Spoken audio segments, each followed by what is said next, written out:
Okay students, તો આપણે આગળ વધીએ. એક એક અને વ્યાપ્તવાળું આપણું સ્વાધ્યાય ચાલુ હતું. દાખલા નંબર 2. આમાં એ જ વસ્તુ નક્કી કરવાની છે કે તમારું વિધેય એક એક છે કે વ્યાપ્ત છે કે નહીં એ નક્કી કરો. તો એક એક માટે એક એક માટે આમાં જોઈએ તો બરાબર, એક એક માટે આમાં વાત કરીએ તો વિધેય જુઓ ધ્યાનથી. એફ ઓફ એક્સ બરાબર 1+x² છે. આવું સ્ક્વેરવાળું આવે ને, જો સમજી લેવાનું, આ વસ્તુ એક ટ્રીક તમને કહી દઉં. યુગ્મઘાતવાળું આવે ને તો ત્યાં એક એક તમારું થવાનું જ નથી, કારણ કે યુગ્મઘાત શું કરે, માઇનસ સંખ્યાનો વર્ગ બી એ જ આવે, જવાબ આવે, અને પ્લસનો વર્ગ બી એ જ જવાબ આવે. જેમ કે આમાં જોઈ લો તો હું પહેલાં ધારો કે એફ ઓફ 2 શોધું, તો એફ ઓફ 2 મને શું મળશે, 1+2² એટલે કે 1+4 = 5 મળશે. અને ત્યારબાદ હું શોધીશ એફ ઓફ -2, તો 1+-2² 1+4 = 5. બરાબર. તો અહીંયા જોઈ શકો તમે 2 અને -2 બંને અલગ અલગ છે, પણ બંનેના જવાબ સેમ આવે છે. તો અહીં ઉદાહરણ આવી રીતે એક આપી જ દેવાનું કે ભાઈ 2 ≠ -2, પરંતુ એફ ઓફ 2 અને એફ ઓફ -2 સેમ આવે છે.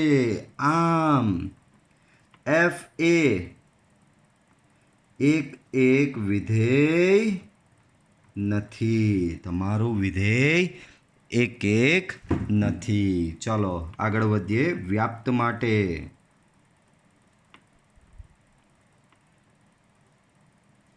ચાલો, તો વ્યાપ્ત માટે વાત કરીએ બાળકો. તો વ્યાપ્તમાં શું બતાવવાનું હોય કે વિધેયનો વિસ્તાર બરાબર વિધેયનો સહપ્રદેશ છે. વિધેયનો સહપ્રદેશ આર છે. અહીંયા સિમ્પલ સ્ક્વેરવાળું આવે એટલે પાછી એ જ માઠાકૂટ કે ભાઈ સ્ક્વેરવાળું આવે એટલે જવાબ હંમેશા ધન આવે. હવે આરમાં ધન, ઋણ, શીરો બધું જ આવશે તમારું, બરાબર, પણ સ્ક્વેરના લીધે જવાબ તમારો ધન, એટલે કે વિસ્તારમાં ધન સંખ્યાઓ જ આવશે. બાળકો, અહીં તમે જાણો જ છો કે x² જે છે, કોઈપણ સંખ્યાનો વર્ગ એ 0 અથવા 0 કરતાં મોટો હોય. આપણી પાસે અહીંયા શું છે, 1+x². તો કંઈ વાંધો નહીં, બંને બાજુ 1+ કરી દો. તો અહીંયા 1+x², સામે બી એક 0માં ઉમેરો તો 1 થશે. પણ બાળકો 1+x² તમારું શું છે, એફ ઓફ એક્સ છે. બરાબર. એનો મતલબ એફ ઓફ એક્સ તમારા વિધેયની કિંમત 1 અથવા 1 કરતાં વધુ. બરાબર. એફ ઓફ એક્સ બરાબર તમે વાય લ્યો છો તો y is greater than or equal to 1. આમ વિધેયનો વિસ્તાર RF બરાબર 1 અથવા 1થી મોટો, એટલે કે 1 થી લઈને ઇન્ફાઇનાઇટ. તો આ તમારો વિધેયનો વિસ્તાર થયો, which is not equal to R સહપ્રદેશ. સહપ્રદેશ તમારો આર છે ને વિસ્તાર તમારો 1 થી ઇન્ફાઇનાઇટ થયો, એ આરને સમાન નથી. આમ આપેલ વિધેય એફ એ વ્યાપ્ત નથી. તો દાખલામાં તમારું એક બી ન આવ્યું અને વ્યાપ્ત પણ ન આવ્યું. 8મો દાખલો થોડો વિશિષ્ટ છે. વિશિષ્ટ એટલે કે ભાઈ પહેલી વાર આવું ક્રોસ પ્રોડક્ટ વાળો તમારો ગણ આપ્યો. પ્રદેશ બી ક્રોસ પ્રોડક્ટ, સહપ્રદેશ બી ક્રોસ એ આપેલો છે. બરાબર છે બાળકો. ચાલો આની સ્ટાર્ટ કરીએ. તો પહેલાં હેડિંગ લગાવો. આને ચેક કરવાનું છે કે એક છે કે વ્યાપ્ત છે. વિધેય શું આપેલું છે, f from A × B to B × A. અને તમારું વિધેયની વ્યાખ્યા જુઓ, એફ ઓફ A, B બરાબર ઊંધો B, A. એટલે વિધેય શું કરે, અહીંયા જે ક્રમયુક્ત જોડ આપો એને ઊંધી કરી નાખે. 1 2 આપો તો 2 1 કરી નાખે, 2 1 આપો તો 1 2 કરી નાખે, 3 2 આપો તો 2 3 કરી નાખે, 1 3 આપો તો 3 1 કરી નાખે, 1 4 આપો તો 4 1 કરી નાખે. બરાબર. તો તમારું વિધેય આને ઉલટું કરી નાખે. બરાબર. તો ચાલો અહીંયા આપણે કરીશું એક માટે. શેના માટે બાળકો, એક માટે. બરાબર. ચાલો તો મંડી પડીએ. અહીં ફોર ઓલ બે ક્રમયુક્ત યાદ કરો, આપણે એકમાં કેવી રીતે સાબિતી આપતા હતા, x1, x2 belongs to A પ્રદેશ માટે. પણ અહીંયા પ્રદેશ તમારો શું છે, આવો A × B, એટલે તમારે બે ક્રમયુક્ત જોડ લેવી પડે, A1, B1 અને A2, B2. For all A1, B1, A2, B2 belongs to A × B પ્રદેશ માટે. બરાબર. A × B પ્રદેશ માટે. F of f of a1, b1 બરાબર યાદ છે ને F of x1 equal to F of x2 થી શરૂઆત કરતા હતા અને પછી સાબિત કરી દેતા હતા કે x1 બરાબર x2, તો તમારું વિધેય એક એક ગણાતું. તો આમાં બી એવું જ એફ ઓફ a1, b1 થી ઇક્વલ ટુ a2, b2 થી શરૂઆત કરવાની અને સાબિત શું કરીશું a1, b1 equal to a2, b2 છે જ, એટલે તમારું વિધેય એક એક થઈ જશે. તો ચાલો એફ ઓફ a1, b1 ચોખ્ખું લખેલું જ છે, વ્યાખ્યાયિત વિધેય એક એક બી છે અને વ્યાપ બી છે, તો આપણે તો એ જ દિશામાં વિચારવાનું કે આને કઈ બી હિસાબે એક એક કરો અને એ જ દિશામાં વિચારો કે આને કઈ બી હિસાબે વ્યાપ્ત કરો. ચલો એફ ઓફ a1, b1 બોલો એ બીનું બી એ થાય તો a1, b1 નું શું થઈ જશે b1, a1. a2, b2 નું શું થઈ જશે આ વિધેયમાં જવાથી b2, a2. બાળકો બે ક્રમયુક્ત જોડો જો સમાન હોય તેનો મતલબ તેના બંને ક્રમશઃ ઘટકો સમાન હોય, એટલે કે b1 બરાબર b2 હોય એન્ડ a1 બરાબર a2 હોય. બરાબર, તો બાળકો b1 બરાબર b2 હોય, a1 બરાબર a2 હોય, એનો મતલબ તમે તો આવું લખી જ શકો ને a1, b1 બરાબર a2, b2. a1 a2 સમાન છે આ રહ્યો, b1 b2 સમાન છે આ રહ્યો, એનો મતલબ એફ ઓફ a1, b1 બરાબર એફ ઓફ a2, b2 થી શરૂઆત થઈ ને તમે a1 b1 equal to a2 b2 સાબિત કરી દીધું. આમ એફ એ એક એક છે, તમારું વિધેય કેવું છે એક એક વિધેય છે. નેક્સ્ટ જોઈએ વ્યાપ્ત માટે. ચાલો તો વ્યાપ્ત માટે અહીંયા જોઈએ તો બાળકો આમાં વ્યાપ્ત વિધેયની પ્રોપર કંઈક ડેફિનેશન નથી, પણ તમે સિમ્પલી વિચારો વ્યાપ્ત એટલે શું તો કે દરેક બી એને સંગત a, b મળવો જોઈએ, એટલે કે દરેક સહપ્રદેશના દરેક ઘટકને સંગત પ્રદેશમાં અનન્ય ઘટક મળવો જોઈએ. બાળકો અહીંયા હવે ધ્યાનથી જુઓ તમે તો તમારો પ્રદેશ a ક્રોસ b છે અને સહપ્રદેશ સિમિલર જ છે, આ પ્રદેશ જેવો જ છે, પણ ફરક શું છે સહપ્રદેશમાં તો કે સહપ્રદેશ પ્રદેશનો ઊંધો છે બી ક્રોસ એ. બાળકો હવે સિમ્પલ તમે કાર્ટેશીય ગુણાકારની વાત કરો ને, કોઈ બી ઘટકોનો કાર્ટેશીય ગુણાકારની જો તમે વાત કરો ને તો બાળકો ધ્યાનથી વિચારો કે હું એ બરાબર ધારો કે 1, 2 લેઉં અને બી બરાબર ધારો કે 3, 4 લેઉં અને હું શોધી રહ્યો છું a ક્રોસ બી. તો a ક્રોસ બી એટલે કે 1, 2 ક્રોસ 3, 4. તો અહીંયા શું બનશે 1ની સાથે જોડ બનશે 3ની અને એ જ પ્રમાણે 1ની 4 સાથે જોડ, 2ની 3 સાથે જોડ, 2ની 4 સાથે જોડ બનશે તમારી. બરાબર, હવે આમાં જ બી ક્રોસ એ શોધીએ એટલે કે 3, 4 ક્રોસ 1, 2. તો આમાં ક્રમયુક્ત જોડ શું બનશે 3, 1, 3, 2, 4, 1, 4, 2. તો ધ્યાનથી જો ઓબ્ઝર્વ કરો તો અહીંયા ધ્યાન આપો, જો અહીંયા 3, 1 છે 3, 1 છે તો એને સંગત એનો ઊંધો આમાં 1, 3 મળશે જ. અહીંયા 3, 2 છે તો એને સંગત એનો ઉલટો આમાં 2, 3 છે જ. અહીંયા 4, 1 છે તો એને સંગત એનો ઉલટો આમાં 1, 4 છે જ ને. અહીંયા 4, 2 છે તો એને સંગત આનો ઊંધો આમાં 2, 4 મળે જ. એનો મતલબ સહપ્રદેશના દરેક ઘટકને સંગત એટલે કે સહપ્રદેશના દરેક અહીંયા બી, એને સંગત અહીંયા દરેક a, b તમને મળશે જ. બરાબર, એનો મતલબ સહપ્રદેશનો કોઈ બી ઘટક એકલો રહી જશે નહીં, દરેક ઘટક સાથે કોઈ અનન્ય જોડ બનશે ને બનશે જ. બરાબર, આમ તો અહીંયા લખી દેવાનું અહીં પ્રત્યેક B, a belongs to B cross a એટલે કે સહપ્રદેશ ને સંગત a, b belongs to a cross b પ્રદેશ મળે જ છે. આમ બાળકો તમને અહીંયા આમ એફ ઓફ આપણે યાદ છે ને આમ આપેલ વિધેય એફ એ વ્યાપ્ત થશે. બરાબર, આપેલ વિધેય એફ એ વ્યાપ્ત થશે. જો ધ્યાન રાખો રકમમાં કીધું હોય ને કે એક એક છે અને વ્યાપ્ત છે તો બહુ વધારે વિચારવાનું નહીં, ડાયરેક્ટ પ્રૂવ કરી દેવાનું કે એટલે છે. બરાબર, ચાલો આગળ જોઈએ. નેક્સ્ટ, તો નેક્સ્ટ એવું આપેલું છે કે ધારો કે F from N to N, F from N to N, F of N બરાબર આવું કંઈક છે n+1/2 જો n અયુગ્મ હોય, n/2 જો n યુગ્મ હોય. બરાબર, તો વિધેય એક એક કે વ્યાપ્ત છે કે નહીં તે નક્કી કરો. બાળકો આપણે નક્કી કરવાનું છે કે આપણું વિધેય એક એક કે વ્યાપ્ત છે કે નથી. તો હેડિંગ લગાવો એક એક માટે. તો કે બાળકો આમાં તમે સિમ્પલ વિચારો ને, જો હું અહીંયા n બરાબર 1 લેવું, 1 અયુગ્મમાં આવે, n બરાબર 1 લેવું, 1 અયુગ્મમાં આવે, તો મારે આમાં મૂકવું પડે. તો આમાં મૂકો 1+1/2 એટલે કે 2/2 એટલે જવાબ શું આવશે તમારો 1 આવશે. અને જો n બરાબર 2 લેવું, 2 યુગ્મમાં આવે, 2 આમાં મૂકો તો 2/2 બરાબર એમાં બી જવાબ આવશે તમારો 1. તો આમાં બી 1, આમાં બી 1 લ્યો, બે અલગ અલગ ઘટકોના જવાબ સેમ આવે છે તો એક એક નથી. તો બસ ઉદાહરણ આપી દેવાનું. અહીં બાળકો પહેલાં મેં શું કીધું, n બરાબર 1, બરાબર, n બરાબર 1 માટે તો તમે એફ ઓફ 1 શોધો તો તમારે આમાં મૂકવું પડે 1+1/2. કેમ?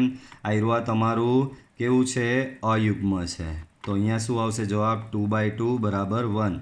હવે ત્યાર પછી શું કરો તમે બાળકો, n બરાબર 2 માટે એટલે કે યુગ્મ, એટલે કે એફ ઓફ 2, બોલો એફ ઓફ 2 યુગ્મ છે, યુગ્મ છે એટલે તમારે આમાં મૂકવું પડે 2/2 બરાબર 1. તો આનો બી જવાબ 1, આનો બી જવાબ 1. તો અહીં 1 અને 2 સમાન નથી, 1 ઇઝ નોટ ઇક્વલ ટુ 2, પરંતુ એફ ઓફ 1 અને એફ ઓફ 2 તમારા કેવા આવે છે, સમાન આવે છે. 1 અને 2 તમારા સમાન નથી, પરંતુ એફ ઓફ 1 અને એફ ઓફ 2 કેવા આવશે, સમાન આવશે. F of 1 equal to F of 2 થાય છે. બરાબર, તો F of 1 equal to F of 2 થાય છે અહીંયા. આમ 1 અને 2 સમાન નથી પણ એફ ઓફ 1 અને એફ ઓફ 2 સમાન છે. આથી એફ એ એક એક નથી. ચાલો વ્યાપ્ત માટે, તો બાળકો જો બહુ સિમ્પલ, બાળકો n હોય ને એટલે તો બધી કિંમતો મૂકીને જ સાબિત કરી દેવાનું. n બિચારો એકદમ સાદો સિમ્પલ ગણ, 1 2 3 4, બરાબર. ચાલો તો હું 1 મૂકું તો એફ ઓફ 1 મારે આમાં મૂકીને શોધવું પડશે, 1+1/2 એટલે જવાબ 1 આવશે. એફ ઓફ 2 શોધું તો 2 યુગ્મ, યુગ્મ એટલે આમાં મૂકીને શોધવું પડશે, 2/2 એટલે 1. હું એફ ઓફ 3 શોધું તો 3+1/2, તો 3+1/2 નો જવાબ આવશે 2. બરાબર, 3+1/2 નો જવાબ શું આવશે, 2. તો જવાબ આવશે તમારો 2. હું એફ ઓફ 4 શોધીશ તો 4 મારે યુગ્મ, યુગ્મ એટલે આમાં મૂકવું પડે એટલે કે 4/2 જવાબ આવશે 2. હું એફ ઓફ 5 શોધું તો 5 અયુગ્મ, અયુગ્મ એટલે આમાં આવે એટલે આમાં જો તમે મૂકો તો 5+1/2 ડેટ ઇઝ 3. n બરાબર 6 લેવું તો એફ ઓફ 6 શોધો, એફ ઓફ 6 યુગ્મ, યુગ્મ એટલે તમારે આમાં મૂકવું પડે એટલે 6/2 બરાબર 3. આ પ્રમાણે આગળ વધતા જાઓ. તો બાળકો અહીં રેન્જ ઓફ એફ શું આવે તો કે 1 મળ્યો, 2 મળ્યો, આગળ જતાં 3 મળ્યો, આગળ જતાં તમને 4 મળશે, 5 મળશે, એવું મળ્યા જ કરશે. અને એ જ તમારો અહીંયા શું છે, સહપ્રદેશ છે, ઇક્વલ ટુ n સહપ્રદેશ. બરાબર. આમ એફ એ કેવું વિધેય છે, વ્યાપ્ત વિધેય છે. તમારું વિધેય કેવું સાબિત થયું બાળકો, વિધેય તમારું વ્યાપ્ત સાબિત થઈ ગયું. ચલો આગળ જોઈએ. તો બે ગણ આપેલા છે, ગણ a બરાબર r-3 અને ગણ b બરાબર r-1. એફ ઓફ એક્સ બરાબર આપેલું છે x-2/x-3 દ્વારા વ્યાખ્યાયિત વિધેય f from a to b નો વિચાર કરો. શું f एक एक અને વ્યાપ્ત છે? તમારા જવાબ કા સમર્થન કરને કા है आपको. ચાલો કરી નાખીએ સમર્થન. બાળકો પહેલી વાતે એક રીતે જોવા જઈએ ને તો બંને ગણ આર જેવા જ છે, દેખાય, સિમ્પલી આર જ છે. બરાબર. આર હોય એટલે મેં તમને કીધેલું મોસ્ટલી એક એક અને વ્યાપ થઈ જ જતું હોય, અહીંયા સ્ક્વેર નહીં હોવો જોઈએ. બરાબર, સ્ક્વેર નથી, સાદો એક્સની એક ઘાત છે એટલે મોસ્ટલી એક એક અને વ્યાપ હોય ને હોય જ. બરાબર, ખોટું ટેન્શન લેવાનું નહીં. બરાબર, ચાલો તો પહેલાં એક માટે બરાબર, તો ફોર ઓલ x1 બાળકો એક માટે આપણે શું કરીએ, પ્રદેશ તમારો એ છે. For all x1, x2 belongs to A. ધારો કે f of x1 equal to f of x2, પણ f ઓફ x1 શું છે, આના પરથી તમને શું મળશે, x1 - 2 અપોન x1 - 3, ને f ઓફ x2 તમને આના પરથી શું મળશે બાળકો, તો કે x2 - 2 અપોન x2 - 3. બરાબર, ચાલો હવે સાબિત શું કરી બતાવવાનું એ લોકોને, x1 બરાબર x2. આ અહીંયા ગુણાશે ને આ સામે ગુણાશે, તો અહીંયા તમને મળશે x1 - 2 ઇન્ટુ x2 - 3. અહીંયા મળશે x1 - 3 ઇન્ટુ x2 - 2. ચલો ગુણાકાર કરો તો x1 ઇન્ટુ x2 તો એ થશે તમારું x1 x2, x1 ઇન્ટુ 3 તો એ થશે -3x1, -2 ઇન્ટુ x2 તો એ થશે -2x2, -2 ઇન્ટુ -3 એ થશે તમારું 6. અહીંયા ગુણો તો x1 ઇન્ટુ x2 એ થશે તમારું x1 x2, x1 into -2 -2x1, -3 into x2 -3x2, -3 into -2 +6, +6 +6 cancel, x1 x2 cancel. બરાબર, બાકીનું જે છે તેને રિપેર કરો. આ -2x1 સામે જાય તો અહીંયા બચશે -x1, -2x2 અહીંયા સામે જશે તો અહીંયા બચશે -x2, એટલે કે x1 બરાબર x2 આવી ગયું. આમ એફ એ કેવું છે, એક વિધેય છે. સેમ એવું વ્યાપ્ત માટે સાબિત કરવાનું.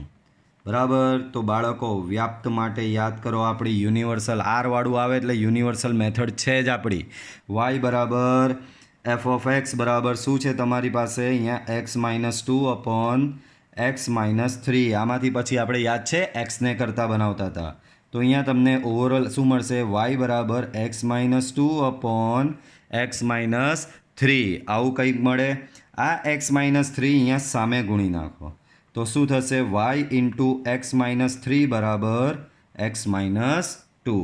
y અંદર ગુણો તો xy - 3y બરાબર x - 2. આમાંથી હવે xને કરતાં બનાવવાનો છે તો x વાળા એક બાજુ લઈ લો, xy - x બરાબર 3y - 2. બરાબર, xને કરતાં બનાવવા માટે x કોમન નીકળે તો x કોમન નીકળે તો y - 1 into 3y - 2. Therefore x બરાબર 3y - 2 અપોન y - 1. બરાબર, ચાલો તો x કરતાં બની ગયો. પછી યાદ હોય તો વિધેયને યાદ કરવાનું આપણે. વિધેય તમારું f ઓફ x છે, પણ x બરાબર તમે શું લઈ આવ્યા છો, 3y - 2 અપોન y - 1. આને તમારા વિધેયમાં મૂકી દેવાનું. વિધેયમાં જ્યાં x હોય ત્યાં ખાલી જગ્યા પાડવાની. તો અહીંયા x - 2 એટલે કે ખાલી જગ્યા -2 અપોન x - 3 એટલે કે ખાલી જગ્યા -3. અહીંયા મૂકો 3y - 2, અહીંયા y - 1, અહીંયા બી મૂકો 3y - 2, અહીંયા મૂકો y - 1. લસા આપો તો 3y - 2 બરાબર અહીંયા -2 ઇન્ટુ y - 1 અપોન 3y - 2 અહીંયા -3 ઇન્ટુ y - 1. બરાબર, તો તમને અહીંયા બાળકો શું મળશે, 3y - 2 -2y + 2 upon 3y - 2 -3y + 3. બરાબર, તો અહીંયા -2 + 2 કેન્સલ. બરાબર બાળકો, છેદમાં જુઓ શું બચ્યું, તો ઓવરઓલ અહીંયા કંઈક લોચો પડ્યો છે બાળકો, कहीं पे कुछ प्रॉब्लम है. क्या प्रॉब्लम है ढूंढो. ચલો પહેલાં પાછું અહીંયાથી જોઈએ, અહીંયાથી કશેથી પ્રોબ્લેમ થયો લાગે છે. અહીંયા x - 3, xy - 3y -3y અહીંયા સામે ગયો, x અહીંયા આવ્યો, xને કરતાં બનાવ્યો, છેદમાં y - 1 ગયો, બધું આમાં મૂક્યું. આ અહીંયા ગુણો તો -2y એટલે +2 થશે, છેદમાં તો કે -3y + 3 થશે. ઓકે, બરાબર છે, વાંધો નથી. આ ગયું અંશમાં 3y માઇનસ 2y, તો 3y માઇનસ 2y તમારો y થશે, છેદમાં -2 + 3 1, તો આવી ગયો.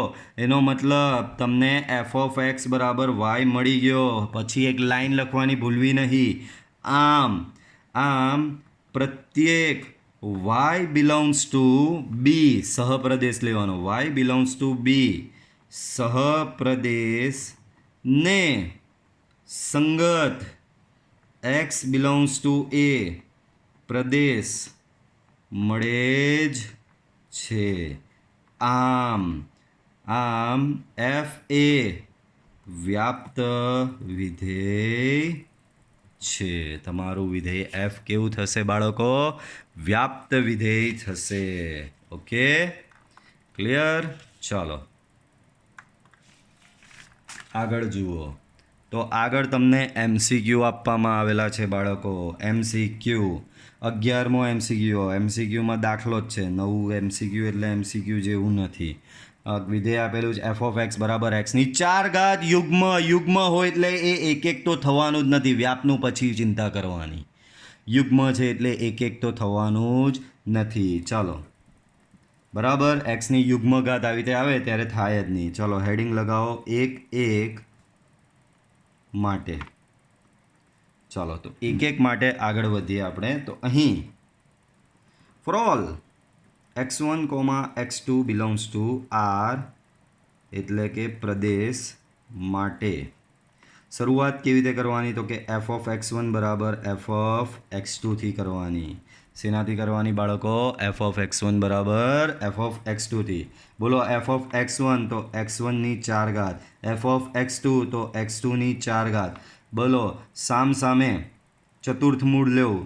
આ સામે લેવો તો તમને x1 બરાબર ±x2 મળે. x1 બરાબર x2 નહીં મળતો. ઓર બીજી રીતે બી તમે સાબિત કરી શકો. કોઈ બી એક ઉદાહરણ લઈ લેવાનું. આ ખોટું આપણે ગણ્યું પણ વાંધો નહીં. ચાલો કોઈ બી એક ઉદાહરણ લઈ લેવાનું. એફ ઓફ 2 તો એફ ઓફ 2 બરાબર 2 ની 4 ઘાત તો 16 મળે. અને એફ ઓફ -2 લેવો તો -2 ની 4 ઘાત બી તમને 16 મળે. તો અહીં 2 is not equal to -2 but તમને એફ ઓફ 2 બરાબર એફ ઓફ -2 મળ્યો. આમ એફ એ કેવો? એક નથી. તમારું વિધેય કેવું નથી? એક નથી. ચલો હેડિંગ મારો નેક્સ્ટ. તો કયું હેડિંગ આવશે? વ્યાપ્ત માટે. ચાલો તો વ્યાપ્ત માટે આપણે જોઈએ તો અહીં y બરાબર એફ ઓફ એક્સ બરાબર એક્સની 4 ઘાત. એનો મતલબ y બરાબર એક્સની 4 ઘાત થશે.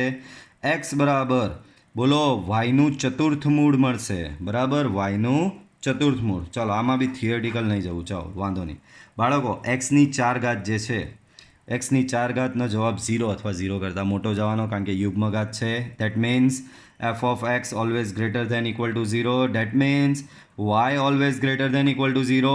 આમ વિધેયનો વાયની કિંમત એટલે વિધેયનો વિસ્તાર તમારો આવશે 0 થી લઈને ઇન્ફાઇનાઇટ. આને તમે આર પ્લસ કેવો છો, which is not equal to R સહપ્રદેશ. આમ વિધેય એફ એ વ્યાપ્ત નથી. આમાં બી આ થિયરિટિકલ જવા દો. બરાબર, ડાયરેક્ટ જ જવાબ મળી જાય. તો તમારું વિધેય એક પણ નથી ને તમારું વિધેય એફ એ વ્યાપ્ત પણ નથી. બરાબર, તો ઓપ્શન જોઈ લો. કયો મેચ થશે? એક બી નથી અને વ્યાપ બી નથી. એના પછીનો દાખલો જુઓ તો બિચારો કેટલો સિમ્પલ. પહેલું તો R2R ને એક્સની 1 ઘાત એટલે થવાનું ને થવાનું જ છે. એક્ઝામમાં ગણતરી કર્યા વગર ડાયરેક્ટ ઓપ્શન ક્લિક કરી આવો કે ભાઈ એક અને વ્યાપ બંને છે, કોઈ પ્રોબ્લેમ નહીં આવી શકે તમને. બરાબર, એ હશે જ. યાદ રાખો R થી R હોય અને અહીંયા સાદું બહુપદી વિધેયમાં એક્સની 1 જ ઘાત હોય. બરાબર, આગળનો દાખલો બી જોયો, આ 11ની આગળનો દાખલો કે એક્સની 1 ઘાત હોય તો એક્સની 1 ઘાત હોય ત્યારે તમારું વિધેય એ એક બી થવાનું છે અને વ્યાપ્ત પણ 100% થવાનું છે. તો ચાલો હેડિંગ મારો 1 માટે. તો 1 માટે આપણે શું કરીએ? પ્રદેશમાં લઈએ. For all x1, x2 belongs to R F of x1 આવી રીતે લખવાનું. ધારો કે એફ ઓફ x1 બરાબર F of x2. F of x1 બાળકો એફ ઓફ x1 ની વાત કરીએ તો એફ ઓફ x1 શું છે અહીંયા તો કે 3x1. એફ ઓફ x2 શું છે અહીંયા 3x2. 3 કેન્સલ તો તમને શું મળશે x1 બરાબર x2. બોલો આમ એફ એ કેવું થશે 1 છે. નેક્સ્ટ હેડિંગ લગાવો વ્યાપ્ત માટે શું કરીએ y બરાબર એફ ઓફ એક્સ બરાબર 3x થી શરૂઆત કરીએ આપણે. એના પરથી તમને y બરાબર 3x મળે. પછી યાદ કરો આપણે xને કરતા બનાવીએ એટલે y/3 મળ્યો. હવે વિધેયને યાદ કરવાનું, બોલાવો વિધેયને એફ ઓફ એક્સ. પણ x બરાબર તો તમે એમાં y/3 લઈ આવ્યા. વિધેયની વ્યાખ્યામાં xની જગ્યાએ ખાલી જગ્યા રાખવાની. 3 × x એટલે કે 3 ખાલી જગ્યા. ખાલી જગ્યામાં શું આવશે આ y/3 આવે. 3 કેન્સલ ઇક્વલ ટુ y. તો એફ ઓફ એક્સ બરાબર y આવ્યો. આમ એફ એ વ્યાપ્ત છે તો 1 બી છે અને વ્યાપ બી છે. તો ઓપ્શન એ અહીંયા મેચ થશે. તો અહીંયા બાળકો તમારા લોકોનું સ્વાધ્યાય 1.2 પૂર્ણ થાય છે. બરાબર. પણ આ 1 અને વ્યાપનો કન્સેપ્ટ તમારો પીછો છોડશે નહીં. આગળ જતાં બી આ 1 અને વ્યાપનો કન્સેપ્ટ તમારી પાછળ દોડતો આવવાનો જ છે. બરાબર. ચાલો હવે નવો એક કન્સેપ્ટ આપણે ભણીએ. થિયરી છે. તો થિયરીનું નામ છે બાળકો સંયોજિત વિધેય. થિયરીનું નામ શું છે સંયોજિત. તો આ મેં ટ્રીક બનાવેલી છે. આ બુકમાં કશે આપવામાં આવેલું નથી. આ ટ્રીક બનાવેલી છે કે સંયોજન કેવી રીતે થાય વિધેયનું. કેમેસ્ટ્રીમાં તમે બધું બહુ કરતા હોય આવું સંયોજન. એક રસાયણ લેશો, રસાયણમાં બીજું નાખશો, પીળો પિંક કલર આવે ને લીલો કલર આવે ને આ થાય ને કલર જતો રહે, એવું બધું કરો. એ જ પ્રમાણે આમાં એ જ કેમેસ્ટ્રી મેથ્સમાં લાવવાનું છે. અને ત્યાં તમે 2 રસાયણ ભેગા કરતા હતા, અહીંયા તમારે 2 વિધેયને ભેગા કરવાના છે. તો રસાયણ ભેગા કરતા હો ત્યારે બી અમુક શરતોનું તમે ધ્યાન રાખો ને. ઉદ્દીપક નાખવો પડે ને આ નાખવું પડે, આટલું ટેમ્પરેચર આપવું પડે. એ જ પ્રમાણે સંયોજિત વિધેય એટલે કે 2 વિધેય તમને આપેલા હોય એને જ સંયોજન એટલે કે 2ને મર્જ કરવાના હોય તો બી કેટલીક શરતોનું પાલન કરવું પડે. તો વિધેયને સંયોજિત વિધેય શોધવાના મેં કેટલાક કેસ પાડેલા છે. એમાં કેસ 1 છે. કેસ 1માં તમે ધ્યાનથી જુઓ. 2 વિધેય છે તમારી પાસે એફ અને જી. એફ વિધેય છે A2B, જી વિધેય છે તમારું C2D. એટલે કે અહીંયા કોઈના પ્રદેશ સહપ્રદેશ મેચ થતા નથી. અહીંયા બી બંને અલગ છે, અહીંયાના 2 બી અલગ છે. તો વિધેયના પ્રદેશ સહપ્રદેશ કશે મેચ થતા નથી. F from A2B, G from C2D. તો આ તમારો કેસ 1 થયો. F from A2B, G from C2D. બરાબર. ચાલો તો આમાં આપણે શોધવાનું છે કયું ફોગ એટલે શું તો કે એફ અને જીનું સંયોજન. બરાબર. એફ અને જીનું સંયોજન. પહેલાં જી આવ્યો પછી એફ આવ્યો એમ બોલાય. પહેલાં જી આવ્યો પછી એફ આવ્યો તો એને બોલાય ફોગ. બરાબર. તો પહેલો એમ જોવા જઈએ તો એમ ફિઝિકલી પહેલો કોણ દેખાય એફ અને જી. પહેલો એફ દેખાય પછી જી દેખાય. તો એવી રીતે યાદ રાખવું હોય તો એવી રીતે એનો બી કોઈ ઇસ્યુ નથી. તો પહેલાં એફ અને જી તો એનું સંયોજન કહેવાય FOG. એ જ પ્રમાણે પહેલાં જી અને પછી એફ તો એનું સંયોજન કહેવાય GOF. તો FOG એટલે કે ફોગ એટલે કે વિધેયનું આવું સંયોજન બનાવવું હોય કે જેમાં એફ પહેલો હોય અને જી પછી હોય તો પહેલાં તો કઈ શરતનું પાલન થવું જોઈએ. તો જુઓ, પહેલાં શરત એવું પાલન થવું જોઈએ કે તમારું જે પાછળનું છે એ પાછળનાનો વિસ્તાર રેન્જ ઓફ જી. RG એટલે range of G. Range of G એટલે વિધેય જીનો વિસ્તાર. વિધેય જીનો વિસ્તાર એ વિધેય એફનો ડોમેન ઓફ એફ DF એટલે ડોમેન ઓફ એફ એટલે કે વિધેય એફનો પ્રદેશ. તો પાછળના વિધેયનો વિસ્તાર આગળના વિધેયના પ્રદેશનો ઉપગણ હોવો જોઈએ. શું છે બાળકો? પાછળના વિધેયનો વિસ્તાર આગળના વિધેયના પ્રદેશનો ઉપગણ હોવો જોઈએ. તો પાછળના વિધેયનો વિસ્તાર RG આગળના વિધેયના પ્રદેશ એટલે કે DF નો ઉપગણ થવો જોઈએ. That means RG subset DF. શું થવું જોઈએ? RG subset DF. અને જો RG સબસેટ DF થાય તો જ ફોગનું અસ્તિત્વ છે, તો જ FOG બને. ધ્યાન રાખજો, FOG હતું પાછળનું જે વિધેય છે એ પાછળના વિધેયનો વિસ્તાર એ આગળના વિધેયના પ્રદેશનો ઉપગણ હોવો જોઈએ. તો પાછળના વિધેયનો વિસ્તાર જો આગળના વિધેયના પ્રદેશનો ઉપગણ હોય તો જ ફોગ મળે. અને ફોગ મળે તો ફોગ તો મળી ગયો. જે રીતે એફનો પ્રદેશ એ છે, સહપ્રદેશ બી છે, જીનો પ્રદેશ સી છે, સહપ્રદેશ ડી છે. તો ફોગનો બી પ્રદેશ અને સહપ્રદેશ કંઈ બનતો હશે ને તો કઈ રીતે બનાવવાનું જુઓ. આ જીની લાઈન જ અહીંયા આગળ વધે છે. G from C to D છે, એફ ફ્રોમ એ ટુ બી છે. અહીંયાના જો જીનો પાછળનો ઘટક અને એફનો આગળનો ઘટક ઉડાડી નાખવાનો. તો બચ્યું શું? C to B. તો ફોગનો પ્રદેશ હશે તમારો સી અને સહપ્રદેશ થશે તમારો બી. તો આ રીતે તમારો ફોગ બને છે. બરાબર. પાછળનાનો વિસ્તાર, આગળનાનો પ્રદેશ. પાછળનાનો વિસ્તાર આગળનાના પ્રદેશનો ઉપગણ હોય તો ફોગનું અસ્તિત્વ છે. અને ફોગનો પ્રદેશ અને સહપ્રદેશ તમારે કેવી રીતે બનાવવો પડે? તો અહીંયા જુઓ, સી ટુ ડી છે અને અહીંયા એ ટુ બી છે. બરાબર. આનો પાછળનું ઉડાડી નાખો, આનું આગળનું ઉડાડી નાખો. તો બચ્યું શું? C to B. તો fog from C to B બચ્યું. તો ફોગ એક્સ બરાબર થશે F of G of X થશે. બરાબર. ફોગ એક્સ શું થશે તમારું? F of G of X થશે. આગળ જુઓ. તો આગળ તમારે કરવાનું છે ગોફ. GOF શોધવાનું છે. GOF તો આમાં કેવું ફોગના અસ્તિત્વમાં કરેલું આપણે પાછળનાનો વિસ્તાર આગળનાના પ્રદેશના કરતાં એટલે પ્રદેશનો ઉપગણ થવો જોઈએ. તો આમાં બી એવું જ.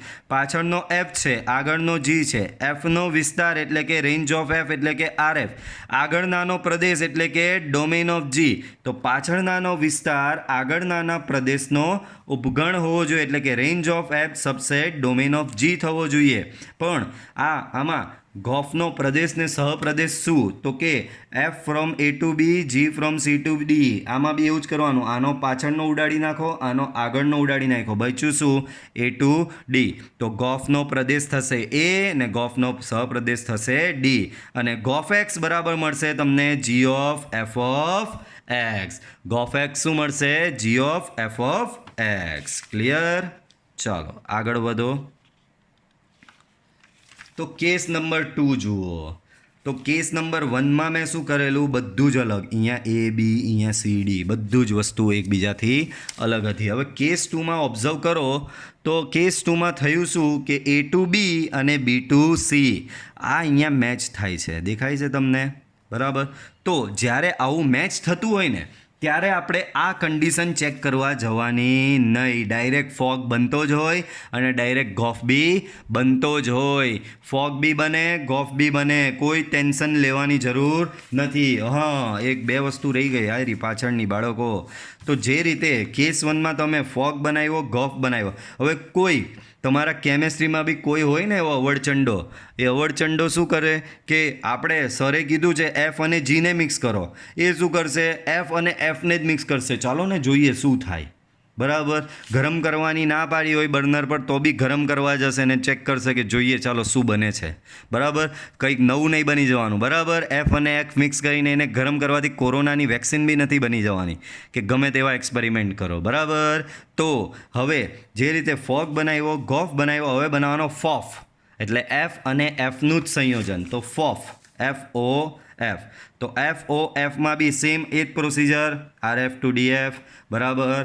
આનો પાછળનો ઉડી જાય, આનો આગળનો ઉડી જાય, બચે એ જ એ ટુ બી. તો ઇન શોર્ટ ફોફ શોધવાનું હોય તો ફોફમાં ડાયરેક્ટ એફનો જે હોય સહપ્રદેશ એફનો શું છે? એ ટુ બી છે. તો ફોફ શોધો તો ફોફ બી થશે તમારું એ ટુ બી ને ફોફ એક્સ બરાબર થશે એફ ઓફ એક્સ. બરાબર. પછી ગોગ. બરાબર. કોઈ ગોગો હશે તે આવું જ કરવા જશે. જી અને જી રસાયણ મિક્સ કરશે અને વિચારશે કે ચાલો આપણે કોરોનાની વેક્સિન બનાવી દઈશું આનાથી. તો કે ભાઈ એવું કશું નહીં બને. બરાબર. તો અહીંયા ધ્યાન આપો. જી અને જીનું મિશ્રણ કરવાનું છે. તો સેમ એ જ પ્રોસિજર. જીનો શું છે? સી ટુ ડી છે. તો ગોગ બી તમારું થશે સી ટુ ડી અને ગોગ એક્સ શું થશે? જી ઓફ એક્સ. ઓકે. ચાલો એ જ પ્રમાણે કેસ 2માં શું છે? તો કે કેસ ટુમાં ફરક એ જ છે કે તમારો એ ટુ બી ને બી ટુ સી છે, તમારો આનો સહપ્રદેશ ને આનો પ્રદેશ મેચ થાય છે. જ્યારે આવું મેચ થતું હોય ત્યારે આપણે આ શરત ચેક કરવા જવાની નથી. ડાયરેક્ટ ફોગ અને ગોફ બને જ. આમાં શું હતું, બધું અલગ હતું. તો આ શરતનું પાલન થાય તો જ ફોગ બને, આ શરતનું પાલન થાય તો જ ગોફ બને. જ્યારે આમાં કોઈ શરત તમારે બાળકો ચેક કરવા જવાની જરૂર નથી. તમારો ફોગ અને ગોફ અહીંયા બનશે ને બનશે જ. તો સેમ એવું જ procedure, g from B to C, f from A to B. અહીંયાનો આ ગયો, અહીંયાનો આ ગયો, તો ફોગ શું બન્યો, બી ટુ બી. અને fog x same, f of G of x. એ જ પ્રમાણે આમાં ગોફ બનાવવા જાઓ, બરાબર. તો ગોફ બનાવવા જાઉં તો F from A to B, G from B to C. આનો પાછળનો ગયો, આનો આગળનો ગયો, બચ્યું શું, એ ટુ સી બચ્યું. તો ગોફ એક્સ બરાબર બનશે જી ઓફ એફ ઓફ એક્સ. કોઈ શરત ચેક કરવાની જરૂર નથી. સેમ એ જ પ્રમાણે આમાં પણ ફોફ અને ગોગ, બરાબર. તો સેમ એ જ પ્રોસિજર, બરાબર. ફોફ એક્સ, એફ ઓફ એક્સ. ફોફનું શું થશે, જે એફનું એ ટુ બી છે એ જ ફોફનું એ ટુ બી થશે. એ જ પ્રમાણે ગોગમાં જે જીનું બી ટુ સી છે એ જ ગોગનું બી ટુ સી થશે, બરાબર. તો આ તમારો થઈ ગયો બાળકો કેસ નંબર 2. આગળ વધારો, ચાલો તો આગળ વધારીએ. કેસ નંબર 2 પછી આવે છે અહીંયા કેસ નંબર 3, બરાબર. શું આવે છે, કેસ નંબર 3. ચાલો તો કેસ નંબર 3 જુઓ. F from R to R, g from R to R છે. F from R to R છે અને g from R to R છે. તો ફોગ, તો આમાં ફોગ ફ્રોમ બી ડાયરેક્ટ બધું જ સરખું. આમાં આગળ કરતાં ફેર શું છે, આ આર ટુ આર એટલે દર ફેરી આર ટુ આર નહીં, અહીંયા એન ટુ એન હોય, ઝેડ ટુ ઝેડ હોય. મતલબમાં અહીંયા ચારે ચાર સમાન હોય. તો કંઈ જ જોવાનું નહીં, જે સમાન હોય એ જ બને. ફોગ બી થશે આર ટુ આર ને ફોગ એક્સ થશે F of G of x. Gof B થશે આર ટુ આર ને ગોફ એક્સ બરાબર g of f of x. Fof એ જ પ્રમાણે ગોગ, બરાબર.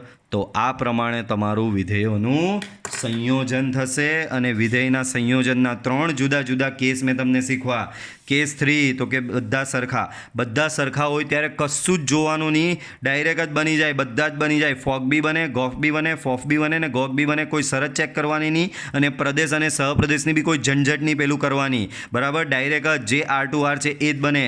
આમાં શું કરવું પડતું હતું બાળકો, કે પ્રદેશ સહપ્રદેશની ઝંઝટ હતી ભાઈ. આને એમ લાવતા હતા, આને એમ લાવતા હતા, આનો પાછળનો ઉડે, આનો આગળનો ઉડે, એટલે બચ્યું શું, બી ટુ બી. તો આ રીતે પ્રદેશ ને સહપ્રદેશ આપણે બનાવવો પડતો હતો.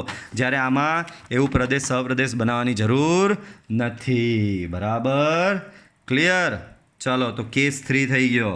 કેસ 3 પૂરું. હવે છે વ્યાખ્યા પ્રતિવિધેય. બાળકો વ્યાખ્યા હેની છે હવે, પ્રતિવિધેય. તો કે બાળકો તમે ત્રિકોણમિતીય પ્રતિવિધેય ભણ્યા, ત્રિકોણમિતીય પ્રતિવિધેય ભણ્યા છો. શું ભણ્યા એમાં, તો કે ત્રિકોણમિતીય પ્રતિવિધેયમાં કે આવું કે વિધેય સાઇન હોય તો એનું પ્રતિવિધેય કહેવાય સાઇન ઇન્વર્સ, બરાબર. વિધેય કોસ હોય તો એનું પ્રતિવિધેય કહેવાય કોસ ઇન્વર્સ. વિધેય ટેન હોય તો એનું પ્રતિવિધેય કહેવાય ટેન ઇન્વર્સ. એ જ પ્રમાણે વિધેય એફ હોય તો એનું પ્રતિવિધેય કહેવાય એફ ઇન્વર્સ. આને પ્રતિવિધેયને એનું વ્યસ્ત વિધેય પણ કહેવામાં આવે છે. પ્રતિવિધેય એટલે વ્યસ્ત વિધેય. તો વિધેય એફનું પ્રતિવિધેય કહેવાય એફ ઇન્વર્સ, બરાબર. ચાલો તો પ્રતિવિધેય. તો પ્રતિવિધેય અહીંયા શું કહે છે, ધ્યાન આપો. તો જો એફ ફ્રોમ એ ટુ બી વિધેય હોય તથા વિધેય જી ફ્રોમ બી ટુ એ મળે કે જેથી એફ એ ટુ બી એક વિધેય છે અને જી ફ્રોમ બી ટુ એ એવો મળે કે જેથી ગોફ બરાબર આઈએ થાય અને ફોગ બરાબર આઈબી થાય. ગોફ બરાબર આઈએ અને ફોગ બરાબર આઈબી થાય. તો જી ફ્રોમ બી ટુ એને એફ ફ્રોમ એ ટુ બીનું પ્રતિવિધેય કહે છે. ધ્યાન આપો, બહુ જ સરસ વસ્તુ છે બાળકો. એક મિનિટ, અહીંયા એક પેજ, વાંધો નહીં. ઓકે, તો અહીંયા એફ ફ્રોમ એ ટુ બી છે. અહીંયા શું આપેલું છે બાળકો તમને, એફ ફ્રોમ એ ટુ બી આપેલું છે. શું આપેલું છે બાળકો, F from A to B. અને બીજું વિધેય જુઓ, આનું જ ઊંધું કરેલું છે. આ એ ટુ બી છે તો જી તમારો કરેલો છે બી ટુ એ. તો એફ ફ્રોમ એ ટુ બી વિધેય હોય તથા વિધેય જી ફ્રોમ બી ટુ એ એવો મળે કે જેથી ગોફ એટલે આપણે શોધેલું ને આવું, તો ગોફ આમાં શું કહે છે, તો ગોફ બરાબર આઈ એ. હવે કહીશું સર આ આઈ એ શું છે? બાળકો તમને એ બી શીખવી દઉં, અહીંયા તમને સ્પેશિયલી નોટ આપી દઉં. બાળકો તમે તદેવ વિધેય ભણેલા, તદેવ વિધેય એટલે આવું એફ ઓફ એક્સ બરાબર એક્સ, અને આને આઈ એક્સ તરીકે બી ઓળખવામાં આવે. બાળકો આને શું કહેવામાં આવે? આઈ એક્સ. બરાબર. તો આને આ વિધેય જો માની લઈએ કે એફ ફ્રોમ એ ટુ એ હતે, તો આ વિધેયને અહીંયા આ રીતે લખાય, ઇક્વલ ટુ કરીને આઈ એ, એટલે કે ગણ એ પરનું તદેવ વિધેય. ગણ એ પરનું તદેવ વિધેય. ને સિમ્પલ આનો આઈ એનો મતલબ શું થાય? સેમ આવું જેવી રીતે એફ ઓફ એક્સ બરાબર એક્સ થાય ને, એ જ પ્રમાણે આઈ એ ઓફ એક્સ બરાબર બી એક્સ થાય. પાછું સમજો, તદેવ વિધેય આપણે ભણેલા છીએ. તદેવ વિધેય એટલે શું? એફ ઓફ એક્સ બરાબર એક્સ, તો આને તદેવ વિધેય કહેવાય. એને દર્શાવવા માટેનો સંકેત છે આવી રીતે આઈ. બરાબર. અને જે તમારો અહીંયા ગણ આપેલો હોય પ્રદેશ અને સહપ્રદેશમાં, એ ગણ પરનું એ તદેવ વિધેય હોય, તો અહીંયા ગણ આપેલો જ એ, તો એને દર્શાવવામાં આવે આઈ એ વડે. એ જ પ્રમાણે અહીંયા બી ગોફ બરાબર આઈ એ, એનો મતલબ શું થયો બાળકો? આ ગોફનો જવાબ એક્સ આવે, આનો મતલબ આનો જવાબ અહીંયા એક્સ આવે, અને ગણ એ પરનો એક્સ. બરાબર. અહીંયા કેવું? ગણ એ, આનો બી આઈ એ ઓફ એક્સ બરાબર એક્સ જ આવ્યો ને, મતલબ કે અહીંયા એફ ફ્રોમ એ ટુ એ છે. અહીંયા ગોફ બરાબર આઈ એ લખે, એનો મતલબ શું હશે ખબર? એનો મતલબ બી આવો જ હશે કે ગોફ ફ્રોમ એ ટુ એ થશે. ગોફ ફ્રોમ એ ટુ એ થશે. તો ગોફ બરાબર ડાયરેક્ટ ગોફનો જવાબ એક્સ આવે. ધ્યાન રાખો, આઈ એ ભૂલી જાવ જોઈએ તો વાંધો નહીં. બરાબર. પણ આઈ એમ યાદ રાખજો કે આઈ એટલે તદેવ વિધેય. તો જો F from A to B હોય અને જી ફ્રોમ બી ટુ એ હોય કે જેથી ગોફ બરાબર આઈ એ બરાબર તમને એક્સ મળે, અને ફોગ શોધો તો ફોગ બરાબર આઈ બી બરાબર તમને એક્સ મળે. એટલે કે ફોગ તમારું બી પરનું તદેવ વિધેય હોય અને ગોફ તમારું એ પરનું તદેવ વિધેય બને. તો જી ફ્રોમ બી ટુ એ જે વિધેય છે તમારું, એને એફ ફ્રોમ એ ટુ બીનું પ્રતિવિધેય કહેવામાં આવે છે. એનો સંકેત છે એફ ઇન્વર્સ, ને એફ ઇન્વર્સ બરાબર થશે તમારો જી. બરાબર. બાળકો સમજ પડે ને? આ પેલા જેવું જ છે કે 5 છે તો 5નો વ્યસ્ત શું થાય? 1/5. કેમ?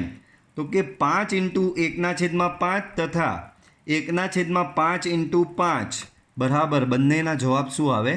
1 આવે. એવું જ આમાં છે. જો આ જ કર્યું છે, આ ડોટ કર્યો છે, આ જ વસ્તુ આમાં છે.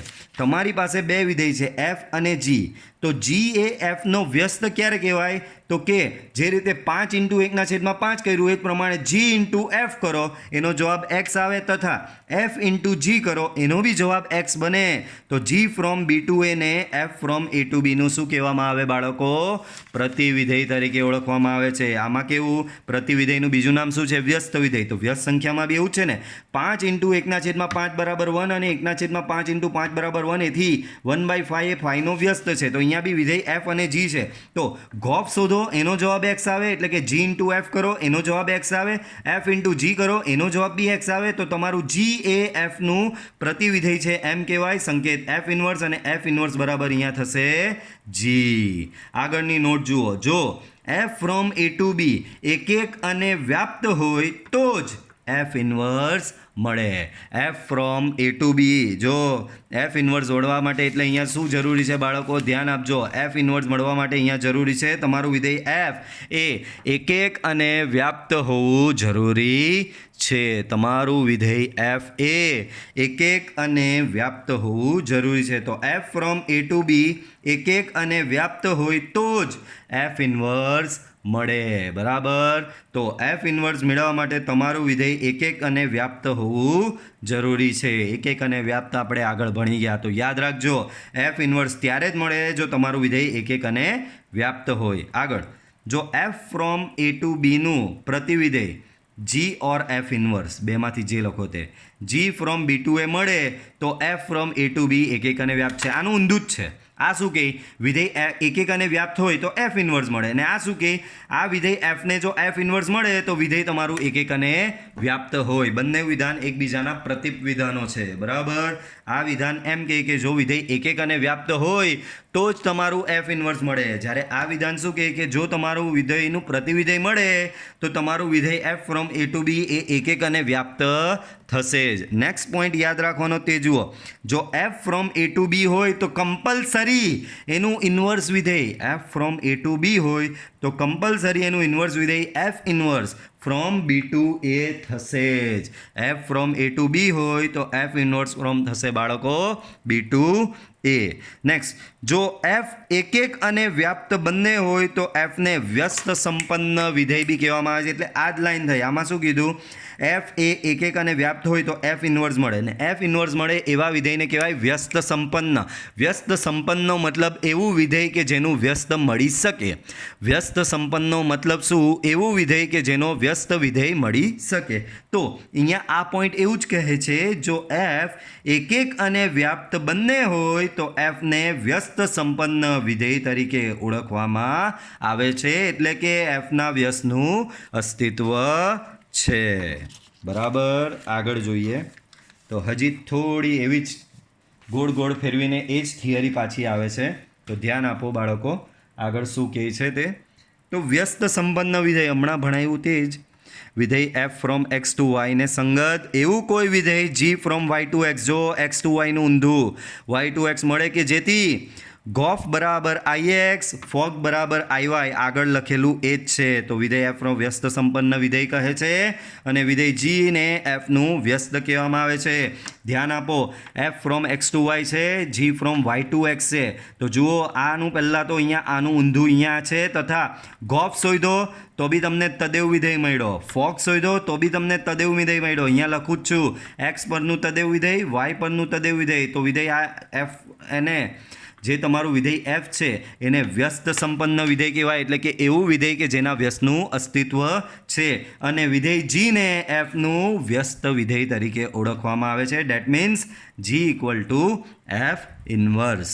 શું થશે બાળકો? G equal to F inverse. Okay, ચાલો નોટ્સ છે કેટલી, ધ્યાન આપજો.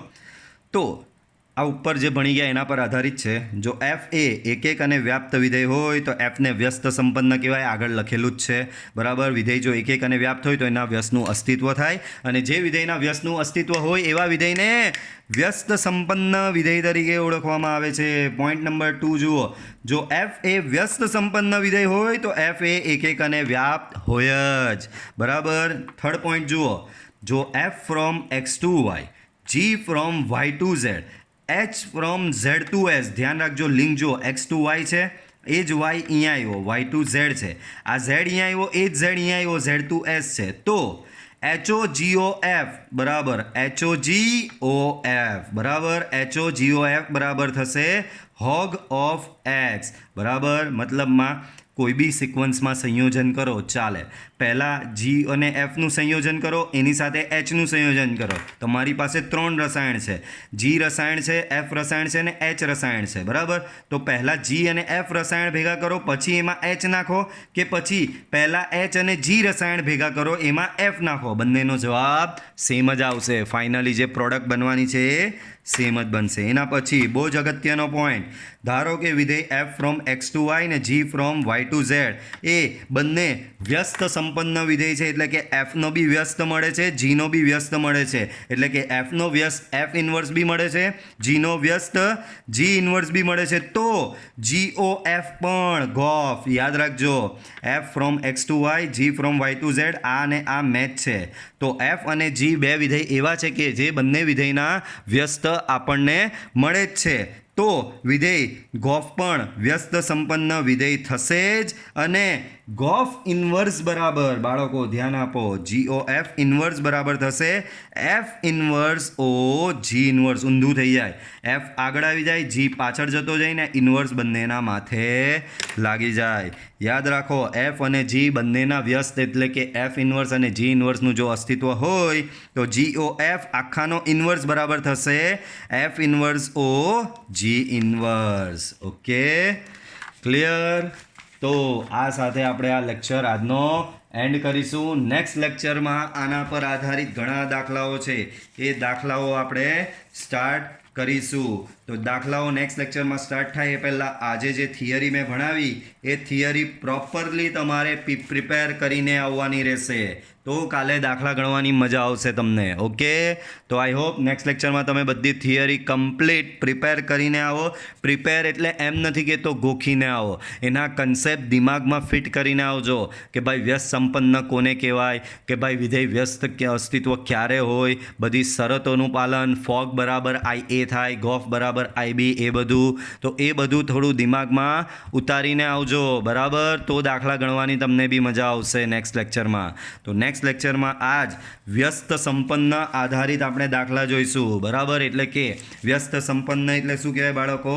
આપેલા વિધેયનું વ્યસ્ત કઈ રીતે શોધી શકાય, આપેલા વિધેયનું વ્યસ્ત કઈ રીતે શોધી શકાય એને આધારિત આપણે દાખલા જોઈશું. અને એ દાખલા માટે બાળકો આ શરત અહીંયા છે જ, ચલો વાંધો નહીં, આ શરત ખાસ યાદ રાખજો. ગોફ હોય તો એનો જવાબ બી આઈએક્સ આવવો જોઈએ, અને અહીંયા એનો જવાબ તદેવ વિધેય આવવો જોઈએ. અને એ તદેવ વિધેય કોના પરનું હોય? જો બાળકો છેલ્લો એફ છે, એફનો પ્રદેશ જે હોય ને તે અહીંયા આવે. આમાં જો છેલ્લો કોણ છે? એફઓજીમાં છેલ્લો જી છે. જીનો પ્રદેશ શું છે? વાય, એટલે અહીંયા આઈ વાય આવે. અહીંયા જીઓ એફ છે, છેલ્લો એફ છે, એફનો પ્રદેશ શું છે? એક્સ, એટલે આઈએક્સ આવે. તો ધ્યાન રાખજો, ગોફ બરાબર આઈએક્સ, વોક બરાબર આઈવાય થાય તો તમારું વિધેય વ્યસ્ત સંપન્ન છે એવું કહેવાય. તો નેક્સ્ટ લેક્ચરમાં આ પ્રકારની થિયરી પ્રોપરલી પ્રિપેર કરીને આવજો. મળીશું આપણે નેક્સ્ટ વિડીયો લેક્ચરમાં. બાય. અને વિડીયો પસંદ આવે તો લાઈક જરૂરથી કરજો. Okay, by.